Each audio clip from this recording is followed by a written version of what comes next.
Dulu, aku pernah tinggal di sebuah desa kecil di lereng pegunungan Jawa Tengah.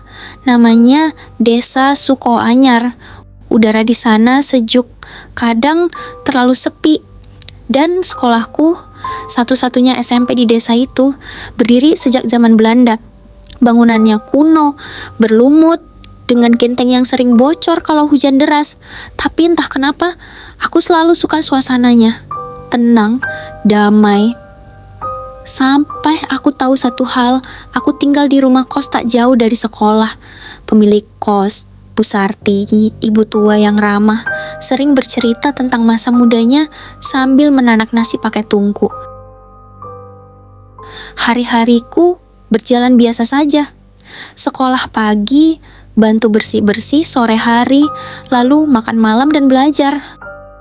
Sampai suatu hari, aku mendengar sesuatu. Waktu itu maghrib, aku sedang melintas lorong menuju kamar mandi belakang sekolah, tempat wudhu kami biasa. Entah kenapa, langkahku terhenti. Aku mendengar tik, tik, tik. Suara jarum jam dinding, tapi bukan suara biasa.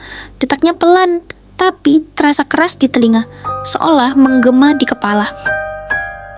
Aku menoleh ke arah ruang guru. Di dalamnya tergantung jam dinding bulat, tua, kacanya buram, jarumnya berkarat. Tapi jarumnya berputar mundur. Aku mengucek mata. Saat kulihat lagi, jam itu kembali normal. Aku pikir mataku yang salah, atau mungkin aku terlalu lelah.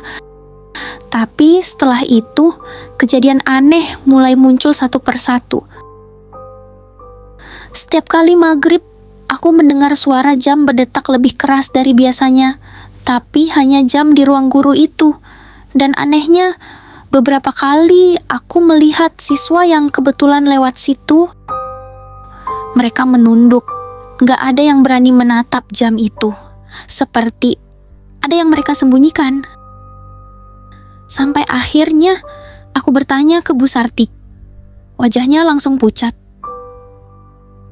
Nak, jangan pernah lihat jam itu pas maghrib. Kenapa, Bu? Itu sudah peraturannya dari dulu. Sudah ada sejak sekolah itu dibangun. Peraturan siapa? Bukan manusia. Malam itu, aku susah tidur. Entah kenapa kamar kos terasa dingin sekali. Padahal biasanya hangat. Jendela tertutup rapat. Tapi tirai bergerak pelan, seolah ada angin dari dalam. Lalu terdengar suara tik, tik, tik. Jam berdetak. Padahal kamarku tak punya jam dinding. Aku beranjak membuka pintu. Koridor kos sepi, gelap. Tapi dari kejauhan, aku melihat bayangan seseorang berdiri diam di depan pagar. Tinggi, rambutnya panjang sampai menutupi wajah, dan tangannya menunjuk ke arah sekolah. Esok harinya aku nekat mendekati jam itu setelah maghrib.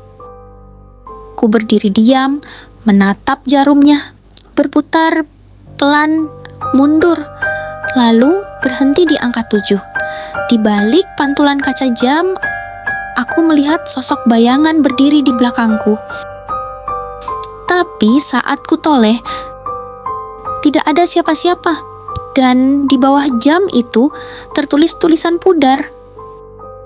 Jangan lihat waktu jika kamu tak siap menghadapi masa lalu. Sejak hari itu, aku tak pernah berani menatap jam setelah maghrib, karena konon setiap orang yang melanggar peraturan itu akan kembali ke waktu di mana ia pernah mati. Dan aku belum tahu waktuku di angka berapa.